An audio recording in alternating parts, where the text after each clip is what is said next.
America की जो मौजूदा स्थिति है उसमें ऐसा समझा जाता है कि डोनाल्ड ट्रंप मई शुरू होने के पहले या मई शुरू होते ही किसी तरह की एक डील, किसी तरह का समझौता चाहते हैं।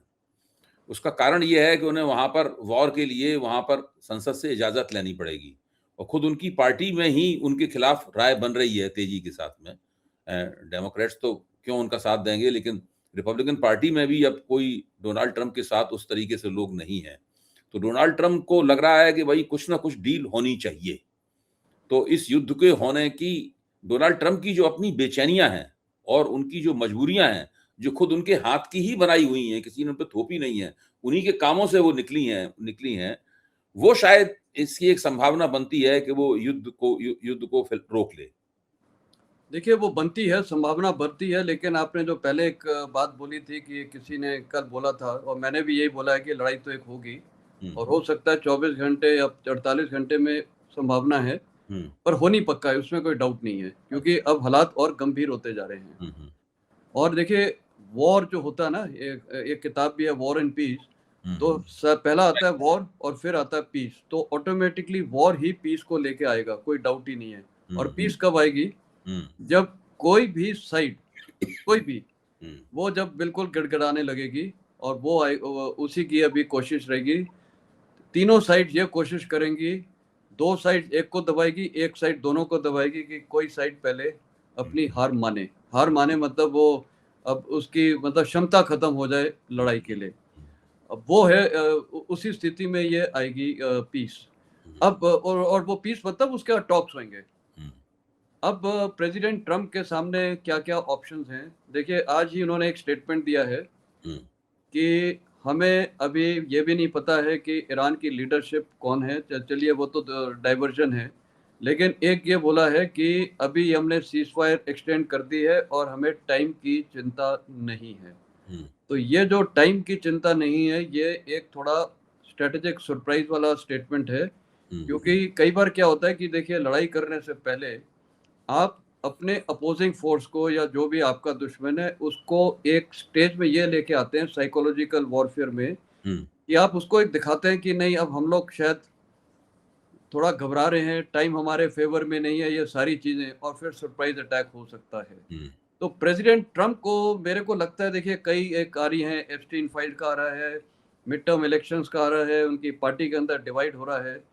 मेरे को लगता है उनको एक सॉलिड रिजल्ट देना पड़ेगा, और सॉलिड रिजल्ट क्या हो सकता है? सॉलिड रिजल्ट एक ही हो सकता है आज पूरे विश्व को और अमेरिका को सबसे बड़ी न्यूज़ अगर वो मिल जाए कि स्ट्रेट ऑफ हॉर्मुज़ खुल गया है। और अभी आपने अपने इंट्रोडक्टरी रिमार्क में भी बोला था, बिल्कुल सही बोला आपने, कि ईरान ने आज से कि एक शिप पे भी, कमर्शियल शिप पे उन्होंने फीस भी चार्ज करनी शुरू तो कर लगा दी। दिया। अगर वो करते रहे तो ये लड़ाई एनलार्ज हो जाएगा, क्योंकि एज पर इंटरनेशनल प्रोटोकॉल्स, क्योंकि देखिए, ईरान के भी मैंने कई पैनलिस्ट को सुना है मेरे साथ कई चैनल्स में, वो बार-बार ये बोलते हैं कि कानून ये बोलता है कि 12 नॉटिकल माइल्स का टेरिटोरियल क्लेम है उनका, बिल्कुल सही बोलते हैं। लेकिन ये किसी ने बनाया नहीं है, ये United Nations convention of law of seas के यूएन क्लॉज है। उसमें ये भी लिखा है कि जितने भी स्टेट्स हैं वो इंटरनेशनल शिपिंग लेन्स हैं, उन पे कोई टोल टैक्स नहीं लिया जा सकता है। तो एक को आप बोलते हैं कि वो आपके पक्ष में और दूसरे को भी फिर आपको अगर वो, तो ये तो फिर पूरी वर्ल्ड नहीं टॉलरेट करेगी और शामिल भारत भी टॉलरेट नहीं करेगा। कल भारत की शिप्स को भी अगर इन्होंने शुरू कर दिया, हमारे पास कोई मुफ्त के पैसे तो है नहीं कि हम इनको टोल देना शुरू कर देंगे, और काहे के लिए? क्योंकि वो बस वहाँ उनके अंदर है। फिर तो ओमान भी बोलेगा, फिर तो कल मलक्का स्टेट में तो 3 देश हैं वहाँ पर, थाईलैंड, ये मलेशिया, इंडोनेशिया और सिंगापुर, वो सारे बोलेंगे। फिर ये कल बाबल ये जो गल्फ ऑफ एडन वाले स्टेट में वहाँ शुरू हो जाएगा, गल्फ ऑफ हर स्टेट में हो जाएगा। तो ये तो थोड़ा नॉनसेंस कर रहे हैं ईरान। मेरे को लगता है प्रेसिडेंट ट्रंप अब ये दिखाना चाहेगा, इसलिए देखिए इन्होंने इशारा भी कर दिया, इनकी छोटी-मोटी शिप सबको बर्बाद करो। हो सकता है उनका टोटल फोकस होगा ईरानियन नेवी को, और जो उनका कोस्टल एरिया है, कोस्टल एरिया में जितनी वहाँ इनकी बैटरीज डिप्लॉयड हैं, कोस्टल बैटरीज, उनको बर्बाद करके और ये शिपिंग लेन खोलना। तो इस लड़ाई में प्रायोरिटी ये होगी अमेरिका के लिए, और हो सकता है नाटो भी शामिल हो जाए, क्योंकि जिस प्रकार अभी ये ईरान ने अगर ये शुरू कर दिया ये टोल वोल भी लेना, तो उस लिहाज में जिस दिन ये हॉर्मुज़ खुल गया, स्ट्रेट ऑफ हॉर्मुज़, तो प्रेसिडेंट ट्रंप उसको विक्ट्री डिक्लेयर कर देंगे। तो स्ट्रैटेजी अब मेरे को लग रहा है उनकी फोकस ये नहीं होगी कि ईरान के मेनलैंड में बॉम्बिंग करें। अब सारा शायद एफर्ट होगा स्ट्रेट ऑफ हॉर्मुज़ में छोटे-मोटे जितने इनके शिप्स घूम रहे हैं, तो मेरे को लगता है उस पे अटैक रहेगा। तो प्रेसिडेंट ट्रंप देखिए वो एक ऐसे बंदे हैं, उनको ना मिड टर्म पोल की ज़रूर वो है, वो परवाह। हम लोग ज़रूर सोच रहे हैं, उनकी एक पर्सनैलिटी ऐसी है कि वो 2 महीने पहले भी ना, अभी तो नवंबर में इलेक्शंस है, सितंबर में भी जाके वो लोगों को सोए कर देंगे। और देखिए आज की जनता भी ना बड़ी जल्दी सोए हो जाती है। सोए मतलब इधर से उधर 2 मिनट में हो जाती है। कोई नया एक डायमेंशन आ जाएगा तब तक। पर ये डायमेंशन अगर आ गया कि स्ट्रेट ऑफ हॉर्मुज़ खोल दिया, तो आप देखिएगा बहुत ही एक एडवांटेजेस पोजीशन हो जाएगी अमेरिका की। पर सवाल उठता है क्या वो कर पाएगा या ईरान उसको और सख्ती से होल्ड कर। यहाँ लड़ाई है, ये लड़ाई अब स्ट्रेट ऑफ हॉर्मुज़ की है। तो आपने कहा कि जो छोटी-छोटी नावें हैं, जिनके ज़रिए फुर्ती के साथ वो अटैक कर लेते हैं ईरानी बड़े जहाज़ों के ऊपर, और बड़े जहाज़ों का जो रडार सिस्टम है, वो भी उन नावों को उतनी खूबी के साथ नहीं पकड़ पाता, जितनी खूबी के साथ बड़े शिप्स को बड़े पोत को पकड़ लेता है। तो क्या अमेरिका ने स्ट्रैटेजिकली, रणनीतिक रूप से और लॉजिस्टिकली और फौजी पहलुओं से स्ट्रेट ऑफ हॉर्मुज़ जलजमरू मध्य का जो समुद्र है, उस समुद्र में घुसने और हस्तक्षेप करने का जोखिम उठाने का फैसला ले लिया है? क्योंकि वहां पे आने के लिए तो उसको वो जो माइंस लगी हुई हैं समुद्र में जबरदस्त, उधर आना पड़ेगा, और उसमें माइंस भी लगी हुई हैं, साथ में इनकी छोटी नावों के हमले का भी खतरा है, ऊपर से मिसाइल के गिरने का भी खतरा है। तो 3 तरह के खतरे हैं जिनकी वजह से अभी तक अमेरिकी नेवी दुनिया की सबसे ताकतवर नेवी है, उसने घुसने के बारे में वहां सोचा नहीं था, मतलब घुसने का तय नहीं किया था। अब देखिए आपको क्या लगता है कि उन्होंने अब तय कर लिया है, या उन्होंने इस तरह की कोई टेक्नोलॉजी, क्षमता, कोई रणनीति, कोई चाल सोच ली है?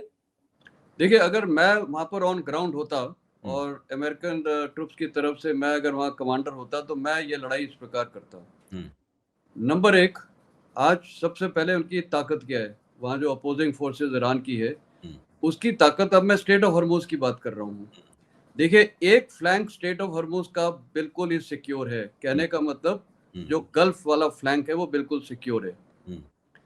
नदर्न फ्लैंक जो हो गया, जिसपे ईरान का कोस्ट है और उसमें दूसरी तरफ इराक है, उसपे सिर्फ ईरान कोस्ट है जो डोमिनेटिंग है। वहाँ पर जो जाग्रोस माउंटेन्स हैं, उस पे उनके डिफेंसेस हैं, टनल नेटवर्क है, और वहाँ से वो इफेक्टिवली स्ट्रेट ऑफ हॉर्मुज़ के ऊपर फायर कर सकते हैं। लेकिन उसकी जो रेंज की लिमिटेशंस हो जाएंगी। और दूसरा वहाँ एडवांटेज है, जो डायरेक्ट फायरिंग वेपन्स की तो रेंज की लिमिटेशन हो जाएगी, लेकिन जो मिसाइल्स है और ड्रोन्स है उसकी लिमिटेशन नहीं रहेगी। वो तो वहाँ ऑपरेट कर सकते हैं, मिसाइल्स और ड्रोन्स। अब सवाल उठता है कि इस ऑपरेशन को कैसे, तो इनके ये मूविंग एसेट्स हैं और स्टेशनरी एसेट्स हैं। ये जो भी एसेट्स हैं, ये जो मैं बोलना चाहूँगा, इनकी असॉल्ट बोट्स हैं, छोटी-छोटी, हमने अभी दृश्य भी देखे हैं। इनको कहीं न कहीं तो डॉक करना पड़ेगा, ये ऑपरेट करना पड़ेगा। तो नंबर 1 ये हर पे वहाँ पर ये इनके पास इतने नेवी के पास इतने रडार्स हैं, और इनके जो अभी देखिए 3 एयरक्राफ्ट कैरियर्स आ गए, उसमें इलेक्ट्रॉनिक इंटेलिजेंस वाले भी हैं, तो वो सर्वेलेंस जो एवॉक्स जिनको हम बोलते हैं, वो सारे फ्लाई करेंगे। हर शिप का ये स्मॉल बोट्स को वो आइडेंटिफाई करेंगे, और उसको भी क्या है कि वो कई बार वो ऐसी जगह छिप जाएंगे, देखिए फोर्ट्स ऑन ग्राउंड होते हैं, उधर वो फायर करेंगे, वो शिप को वहां से कोशिश करेंगे कि वो मूव करे। देखिए आपको तो उसकी मूवमेंट चाहिए, तो कहने का मतलब है ये बड़ा कोऑर्डिनेटेड एक्शन होगा इनकी एयरफोर्स द्वारा। इनके जितने भी ये एयरक्राफ्ट कैरियर से एयरफोर्स के जहाज उड़ेंगे, एवॉक्स द्वारा एक तो इनको आइडेंटिफाई किया जाएगा, उनको मूवमेंट किया जाएगा, और बिल्कुल पिन पॉइंटेड फायरिंग किया जाएगा। और जो नेवी है, नेवी अभी इनकी घुसेगी नहीं स्ट्रेट ऑफ हॉर्मुज़ में, अभी वो पर्शियन गल्फ में है, लेकिन फायर एंड मूव इनका भी होता है नेवी में, होते होते ही थोड़ा क्लोज करने लगेंगे। तो इस स्टेज ऑफ बैटल को मैं बोलूंगा isolating the battle field. Isolating the battle field में यही अचीव करना चाहेगा अमेरिका। नंबर 1 स्मॉल बोट्स का डिस्ट्रक्शन, नंबर 2 जो कोस्टल बैटरीज हैं ज़ाग्रेब रेंजर्स पे, उसको टारगेटिंग करना, उनके जो लूप होल्स दिखते हैं उनको बर्बाद करना, और तीसरा जो एयर डिफेंस प्रोटेक्शन ये बढ़ा के रखेंगे अपनी शिप्स पे। और वहाँ पर जो भी इलाका है, हो सकता है ये गल्फ कंट्रीज में भी फायर करें, तो पॉसिबिलिटी है कि एयर डिफेंस सिस्टम्स को वो कंप्लीट रखेंगे। तो कहने का मतलब है ये पॉसिबल है शिप्स के साथ, जब ये इनका थ्रेट एलिमिनेट हो जाएगा, जो छोटी छोटी बोट्स नहीं है, अब आ जाती है जो आपने सवाल उठाया, ये जो माइंस हैं, माइंस के लिए वो माइन स्वीपर्स लेके आ गए हैं, और तब तक क्या है कि रूट खुल जाएगा। माइन क्लियरेंस में माइन स्वीपर जो अमेरिकन है उसमें टाइम लगेगा, पर तब तक स्ट्रेट ऑफ हॉर्मुज खुल जाएगा, क्योंकि जो साउथ का इलाका है जो ओमान के साथ है वो फ्री ट्रेडिंग शुरू हो जाएगी।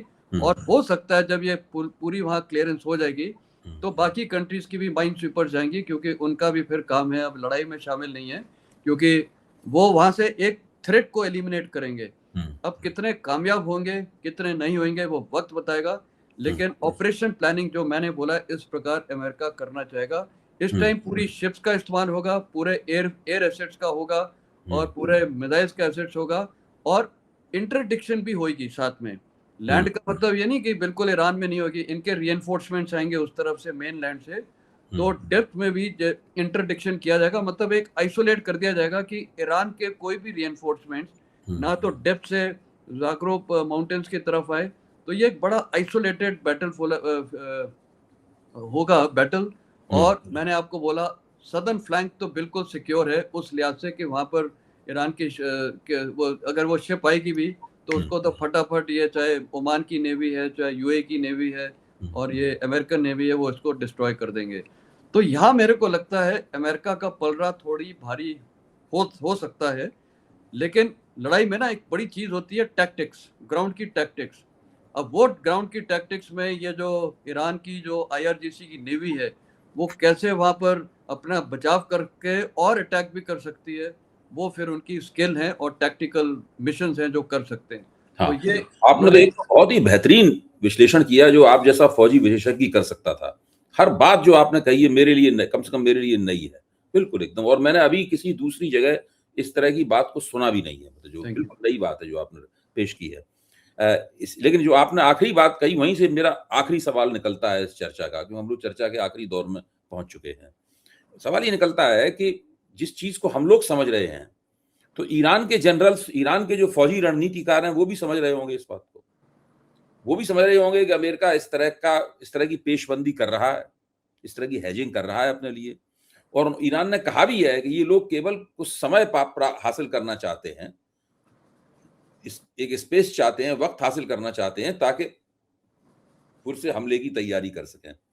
इसके अलावा डोनाल्ड ट्रंप कुछ नहीं कर रहे हैं, वो यही कर रहे हैं सब। ये युद्ध विराम वगैरह और कुछ नहीं है, टाइम हासिल करने की है। और ईरान खुद भी वही कर रहा है, अपने आप को और ज्यादा हथियारों से लैस कर रहा है, अपना एयर डिफेंस सिस्टम तैनात कर रहा है, वगैरह वगैरह। तो ऐसे में चूंकि ईरान समझ रहा है इस बात को, तो जाहिर है कि ईरान इसकी काट भी खोज रहा होगा, क्योंकि अभी तक तो ईरान अगर तू डाल तो मैं पात वाली हालत रही है। बिल्कुल, देखिए लड़ाई में ना अपोजिंग फोर्सेस जब लड़ते हैं, दो अपोजिंग फोर्सेस, तो एक तो स्ट्रेटजी सबसे बड़ी काम होती है, और स्ट्रेटजी के साथ साथ होती है टैक्टिकल ऑपरेशंस। देखिए स्ट्रेटजी तो जनरल्स वगैरह खूब अच्छी बना लेते हैं, लेकिन जो ऑन ग्राउंड टैक्टिकल ऑपरेशंस होते हैं, फाइनल लड़ाई का आउटकम उससे होता है। तो जो अभी मैंने बताया वो स्ट्रेटजी ये रहेगी, और ईरान की स्ट्रेटजी भी ये रहेगी कि अपनी बोट्स का बचाव करना और उनको सुरक्षित रखना, और अमेरिकन शिप्स पे फायर करना, उनकी भी ये स्ट्रेटजी रहेगी। अमेरिकन शिप्स के पास क्या है कि अभी उनके पास इतने एयर डिफेंस सिस्टम्स होंगे, एस्केप डिवीजन की टैक्टिक्स होगी कि अभी तक किसी भी अमेरिकन शिप में कोई डायरेक्ट मिसाइल हिट नहीं हुआ है। डाइगो गार्सिया तक इन्होंने किया था कि वहां पर भी इन्होंने, पर कोई डायरेक्ट अभी तक हिट नहीं हुई है, जबकि ईरान ने बड़े क्लेम्स दिए थे। अगर तो कोई ईरान की अभी ये रह गए, इनको भी अभी पूरा इन्होंने भी देखिए काफी दिन तक ईरानियन नेवी की स्टडी कर ली है, सॉरी अमेरिकन नेवी की, कि किस प्रकार पर्शियन गल्फ में ऑपरेट कर रहे हैं, इनकी क्या क्या कमजोरी है। तो आपने बड़ा अच्छा बोला है कि देखिए इनकी ईरान की भी एक स्ट्रेटेजी रहेगी, कि मैंने जो आपको बताया है कि उनकी बेसिक स्ट्रैटेजी ये रहेगा कि किस प्रकार एक बहुत बड़े जहाज़ को, चाहे वो डिस्ट्रॉयर हो, चाहे फ्रिगेट हो, चाहे एयरक्राफ्ट, उसको अगर उन्होंने बर्बाद कर दिया, तो ये तो फिर ईरान के फ़ेवर में बैटल चला जाएगा। लेकिन अब आ जाते हैं ईरान को कोई एक बड़ा जहाज बर्बाद करना है। हाँ, और साथ में हाँ। मैं बोल रहा था स्ट्रैटेजी तो दोनों तरफ करेंगे, लेकिन अब टैक्टिकल बैटल देखिए, स्ट्रेट ऑफ हॉर्मुज़ को मैं इसको बोलूँगा ये किलिंग ग्राउंड है। किलिंग ग्राउंड मतलब लड़ाई में ना एक ऐसा जगह होती है जहाँ बैठ के ना उसको किल कर सकते हैं, वहाँ पर सारे को लेके आ गए। तो आज की तारीख में ये straight of Hormuz killing ground भी बनेगा ईरानियन के लिए और अमेरिकन के लिए। अब टैक्टिकल मैन्यूवरेबिलिटी, टैक्टिकल इनके छोटे-मोटे वो जो हरकतें हैं, वो फाइनल आउटकम करेगी। लेकिन मैं आपसे एक और अर्ज़ करूँगा कि ये लड़ाई होएगी, लंबी चलेगी और जल्दी भी हो सकती है, क्योंकि अगर इनकी नेवी बहुत जल्दी ध्वस्त हो गई और ये छोटे-मोटे बोट तो खत्म है। अब प्रेसिडेंट ट्रम्प का फोकस रहेगा स्ट्रेट ऑफ हॉर्मुज़ को खोलना, और वो अगर हो गया तो वो तो डिक्लेयर कर देंगे विक्ट्री, कोई डाउट नहीं है। और ईरान के लिए सबसे बड़ी विक्ट्री है कि सेकंड फेज़ ऑफ लड़ाई में भी स्ट्रेट ऑफ हॉर्मुज़ को अगर वो कंट्रोल करके, तो लड़ाई अब यहाँ पर है। लेकिन अब सवाल एक ये भी उठना चाहिए कि पाकिस्तान तो बहुत कुछ करता जा रहा है, सक्सेस है या नहीं वो अलग बात है, लेकिन इस सारी हालात के बाद भी एक पीस टॉक्स तो होंगे। तो भारत का क्या रोल हो सकता है उसपे, अगर आप चर्चा चाहें तो वो भी हम कर सकते हैं। नहीं, बिल्कुल, बिल्कुल, इस चर्चा ज़रूर करेंगे हम इसके ऊपर, लेकिन आज की चर्चा हम लोग यहीं रोकते हैं, क्योंकि समय ओके, बहुत हो गया है और वीडियो फिर बहुत ज़्यादा लंबा हो जाएगा। क्योंकि पहले से ही हम लोग 28 मिनट से ज़्यादा चर्चा कर चुके हैं, क्योंकि आपने चर्चा ही इतनी अच्छी की है कि मेरा मन ही नहीं कर रहा है इस चर्चा को रोकने का। आपने जो जानकारियाँ दी हैं, वो बहुत अच्छी हैं, लेकिन आपने ये जो पक्ष उठाया है कि भारत के लिए क्या ऑप्शंस हैं, भारत के लिए क्या विकल्प हैं, इस पे हम लोग मेरे ख्याल से दूसरा वीडियो बनाएँगे आपके साथ में। ठीक है। और ज़्यादातर फ़ोकस हम लोग इसी बात के ऊपर रखेंगे, क्योंकि मुझे पता है, मैंने आपके दूसरे वीडियो इस संबंध में सुने हैं और मैं समझ सकता हूँ कि आपके पास कहने के लिए काफ़ी कुछ है। ऐसी बातें कहने के लिए हैं जो दूसरी जगह नहीं कही गई हैं। बहुत-बहुत धन्यवाद मेजर थैंक जनरल यू मिश्र, भाई, थैंक यू। इतनी उम्दा जानकारी देने के लिए, इतना बेहतरीन और तलस्पर्शी विश्लेषण करने के लिए। मुझे यकीन है कि नई परख के दर्शक इसको बहुत पसंद करेंगे, क्योंकि सबके लिए ये सब बातें बिल्कुल नई होंगी। बहुत-बहुत धन्यवाद। हम थैंक लोग यू वेरी मच। जल्दी ही फिर मिलेंगे। जी। Thank you.